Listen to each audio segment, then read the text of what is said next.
Good evening. I hope you've had a wonderful day today. Welcome to BVJ's Bedtime Stories.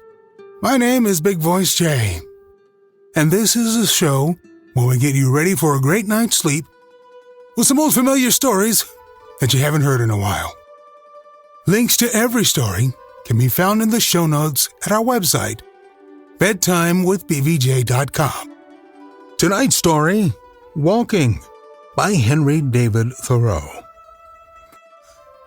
I wish to speak a word for nature, for absolute freedom and wildness, as contrasted with the freedom and culture merely civil, to regard man as an inhabitant or a part and parcel of nature, rather than a member of society. I wish to make an extreme statement. If so, I may make an emphatic one, for there are enough champions of civilization. The minister and the school committee and every one of you will take care of that. I have met with but one or two persons in the course of my life who understood the art of walking, that is, of taking walks, who had a genius, so to speak, for sauntering, which word is beautifully derived from idle people who rode about the country in the Middle Ages and asked charity under pretense of going à la santerre, to the Holy Land, till the children exclaimed, "There goes a sainterer, a saunterer, a Holy Lander." They who never go to the Holy Land in their walks, as they pretend, are indeed mere idlers and vagabonds. But they who do go there are saunterers in the good sense, such as I mean. Some, however, would derive the word from sans, without land or home, which therefore, in the good sense, will mean having no particular home, but equally at home everywhere. For this is the secret of successful sauntering. He who sits still in a house all the time may be the greatest vagrant of all. But the saunterer, in the good sense, is no more vagrant than the meandering river, which is all the while seditiously seeking the shortest course to the sea.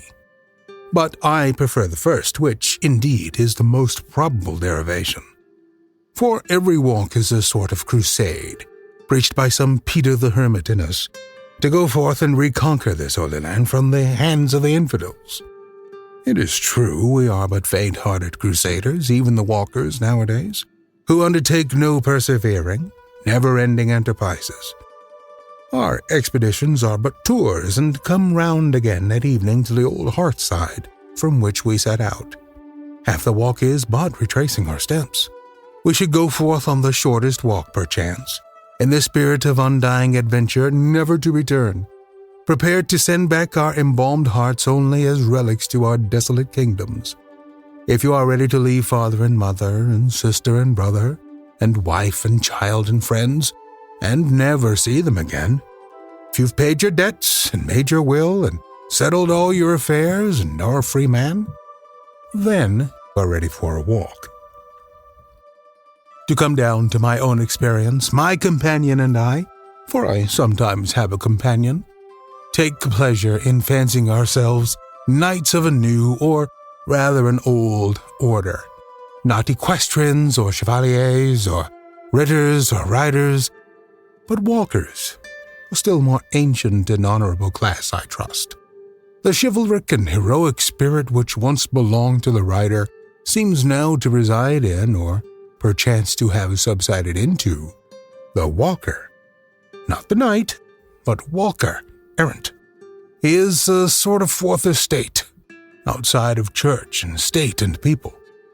We have felt that we almost alone hereabouts practice this noble art, though, to tell the truth at least, if their own assertions are to be received. Most of my townsmen would fain walk sometimes as I do, but they cannot. No wealth can buy the requisite leisure, freedom, and independence, which are the capital in this profession. It comes only by the grace of God. It requires a direct dispensation from heaven to become a walker. You must be born into the family of the walkers. Ambulator nascitur non fit. Some of my townsmen, it is true, can remember and have described to me some walks which they took 10 years ago, in which they were so blessed as to lose themselves for half an hour in the woods, But I know very well that they have confined themselves to the highway ever since, whatever pretensions they may make to belong to this select class. No doubt they were elevated for a moment, as by the reminiscence of a previous state of existence, when even they were foresters and outlaws. When he came to Greenwood in a merry morning, there he heard the note small of birds merry singing. "It is fair gone," said Robin, "that I was last here. Me list little for to shoot at the dawn of day." I think that I cannot preserve my health and spirits, unless I spend 4 hours a day at least, and it is commonly more than that, sauntering through the woods and over the hills and fields, absolutely free from all worldly engagements. You may safely say a penny for your thoughts or £1,000, when sometimes I am reminded that the mechanics and shopkeepers stay in their shops not only all the forenoon, but all the afternoon too, sitting with crossed legs, so many of them, as if the legs were made to sit upon and not to stand or walk upon. I think that they deserve some credit for not having all committed suicide long ago. I, who cannot stay in my chamber for a single day without acquiring some rust, and when I sometimes have stolen forth for a walk at the 11th hour of 4 o'clock in the afternoon, too late to redeem the day, when the shades of night were already beginning to be mingled with the daylight, have felt as if I had committed some sin to be atoned for.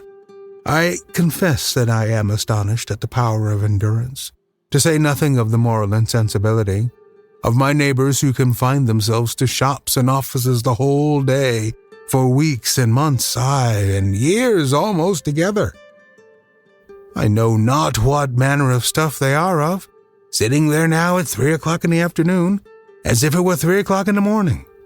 Bonaparte may talk of the 3 o'clock in the morning courage, but it is nothing to the courage which can sit down cheerfully at this hour in the afternoon over against oneself when you have known all the morning to starve out a garrison to whom you are bound by such strong ties of sympathy. I wonder that about this time, or say between 4 and 5 o'clock in the afternoon, too late for the morning papers, and too early for the evening papers, there is not a general explosion heard up and down the street, scattering a legion of antiquated and horse-bred notions and whims to the four winds for an airing. And so the evil cure itself. How womankind, who are confined to the house still more than men, stand it, I do not know. But I have ground to suspect that most of them do not stand it at all. When early in a summer afternoon, we have been shaking the dust of the village from the skirts of our garments, making haste past these houses with purely Doric or Gothic fronts, which have such an air of repose about them, my companion whispers that probably about these times their occupants are all gone to bed. Then it is that I appreciate the beauty and the glory of architecture, which itself never turns in, but forever stands out and erect, keeping watch over the slumberers. No doubt temperament and, above all, age have a good deal to do with it. As a man grows older, his ability to sit still and follow indoor occupations increases. He grows vespertinal in his habits as the evening of life approaches, till at last he comes forth only just before sundown and gets all the walk that he requires, half an hour. But the walking of which I speak has nothing in it akin to taking exercise, as it is called, as the sick take medicine at stated hours, as the swinging of dumbbells or chairs, but is itself the enterprise and adventure of the day. If you would get exercise, go in search of the springs of life. Think of a man swinging dumbbells for his health, when those springs are bubbling up in far-off pastures, unsought by him. Moreover, you must walk like a camel, which is said to be the only beast which ruminates when walking. When a traveler asked Wordsworth's servant to show him her master's study, she answered, "Here's his library, but his study is out of doors." Living much out of doors, in the sun and wind, will no doubt produce a certain roughness of character, will cause a thicker cuticle to grow over some of the finer qualities of our nature, as on the face and hands, or as severe manual labor robs the hands of some of their delicacy of touch. So staying in the house, on the other hand, may produce a softness and smoothness, not to say thinness of skin, accompanied by an increased sensibility to certain impressions. Perhaps we should be more susceptible to some influences important to our intellectual and moral growth.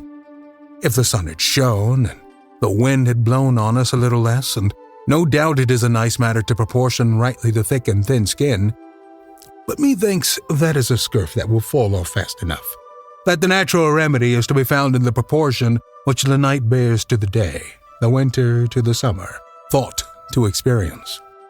There will be so much the more air and sunshine in our thoughts. The callous palms of the laborer are conversant with finer tissues of self-respect and heroism, whose touch thrills the heart, than the languid fingers of idleness, that is mere sentimentality, that lies abed by day and thinks itself white, far from the tan and callous of experience. When we walk, we naturally go to the fields and woods. What would become of us if we walked only in a garden or a mall?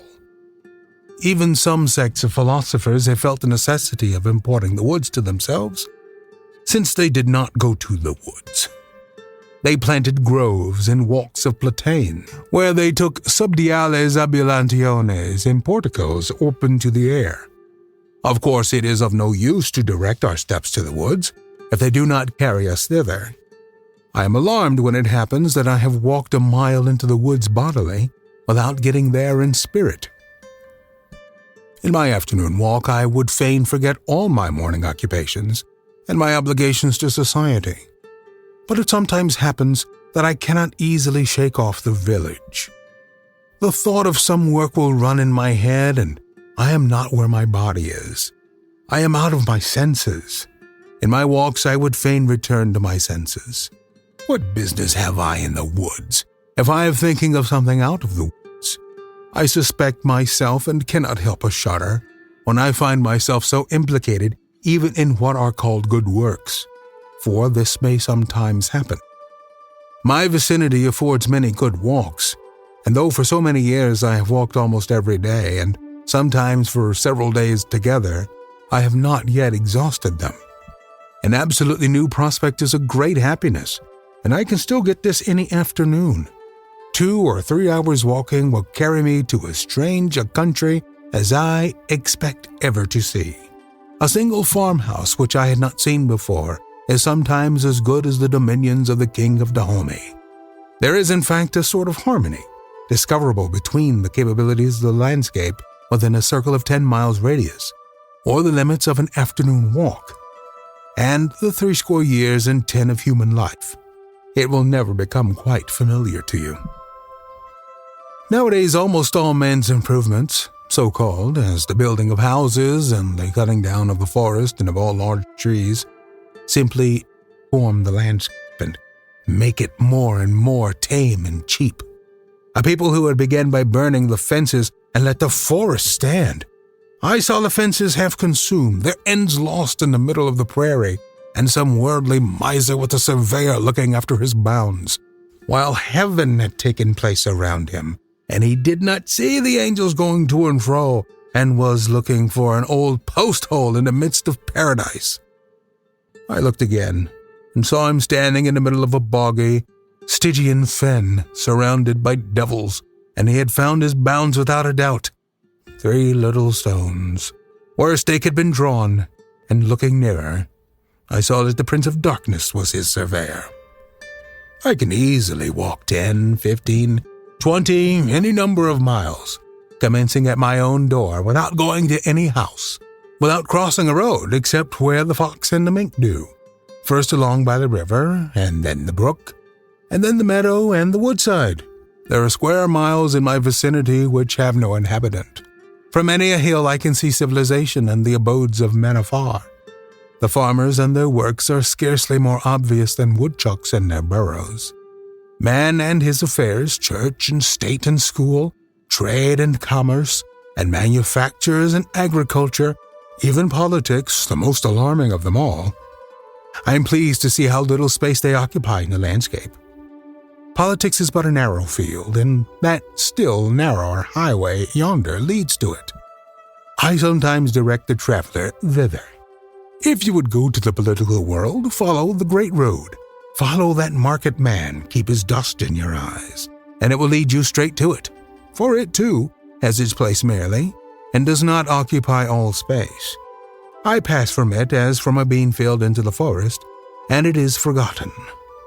In 1/2 hour I can walk off to some portion of the earth's surface, where a man does not stand from one year's end to another, and there, consequently, politics are not, for they are but as the cigar smoke of. The village is the place to which the roads tend, a sort of expansion of the highway as a lake of a river. It is the body of which roads are the arms and legs, a trivial or quadrivial place, a thoroughfare and ordinary of travelers.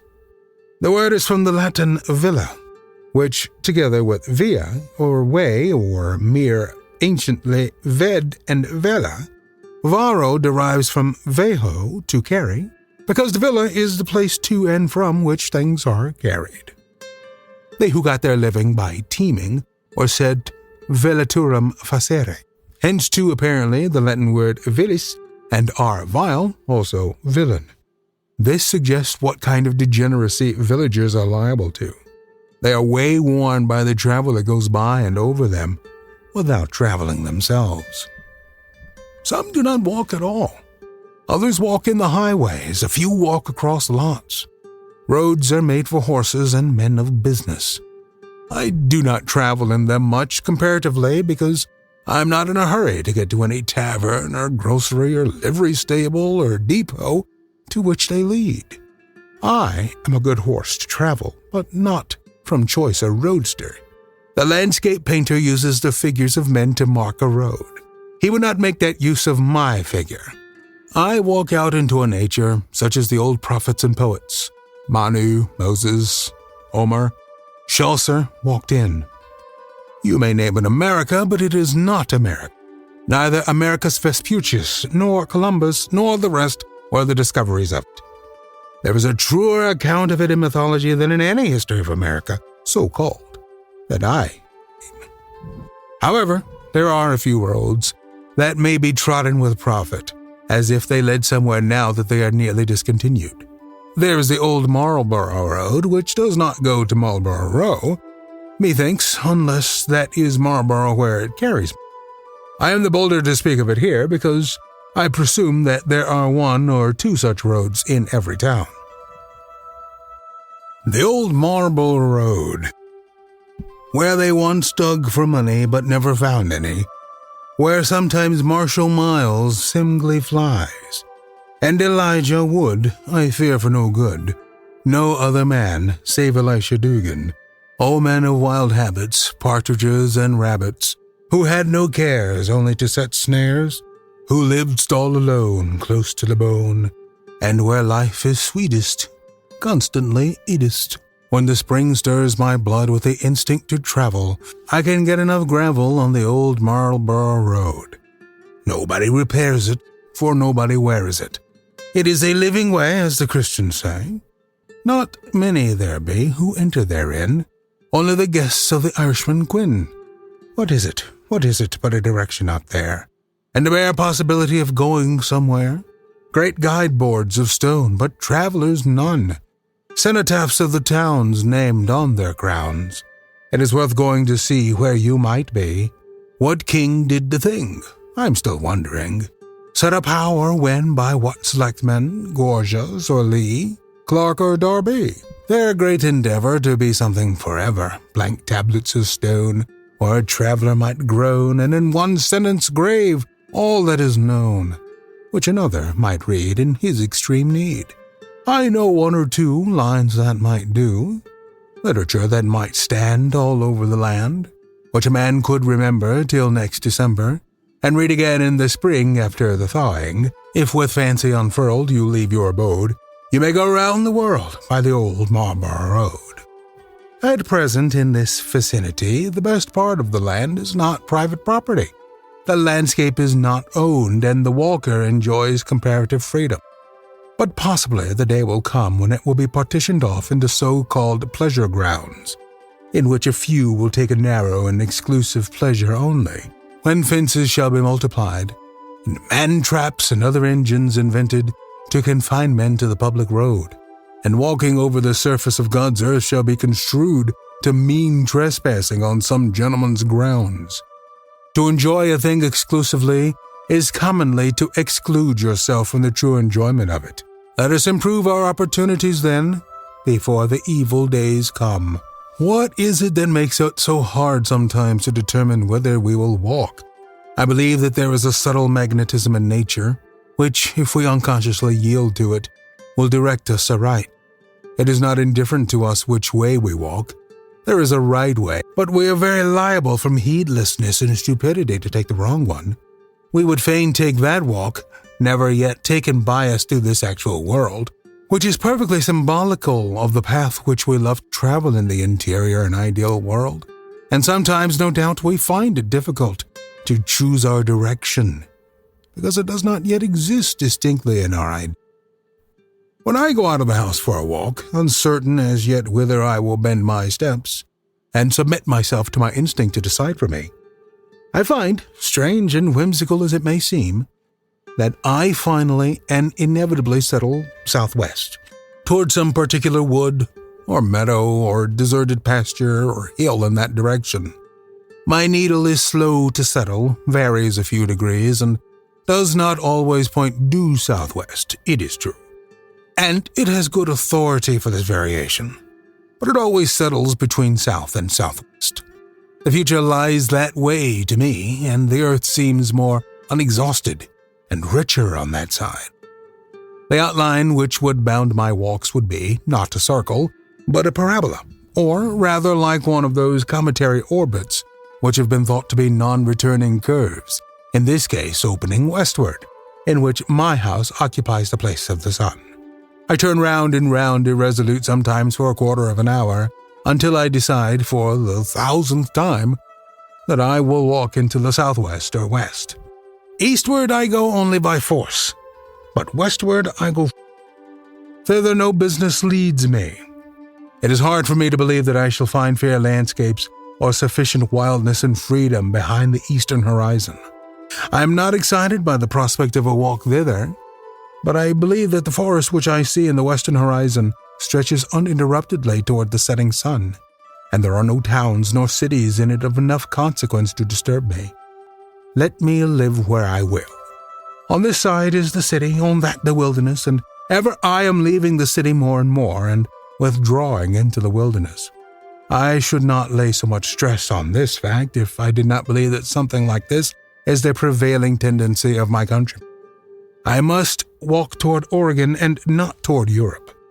And that way the nation is moving, and I may say that mankind progress from east to west. Within a few years, we have witnessed the phenomenon of a southeastward migration in the settlement of Australia, but this affects us as a retrograde movement, and judging from the moral and physical character of the first generation of Australians, has not yet proved a successful experiment. The Eastern Tartars think that there is nothing west beyond Tibet. The world ends there, they say. Beyond there is nothing but a shoreless sea. It is unmitigated east where they live. We go eastward to realize history and study the works of art and literature, retracing the steps of the race. We go westward as into the future with the spirit of enterprise and adventure. The Atlantic is a Leftian stream, and our passage over which we have had an opportunity to forget the old world and its institutions. If we do not succeed this time, there is perhaps one more chance for the race left before it arrives on the banks of the Styx, and that is in the left of the Pacific, which is 3 times as wide. We'll continue this story on our next episode. I want to remind you that we are always on the lookout for great stories to read. You can email me, bigvoicej@gmail.com. Don't forget to leave us a review on iTunes. It helps to spread the word that we're putting people to sleep. Thank you so much for listening. Good night. Diamond Club hopes you have enjoyed this program.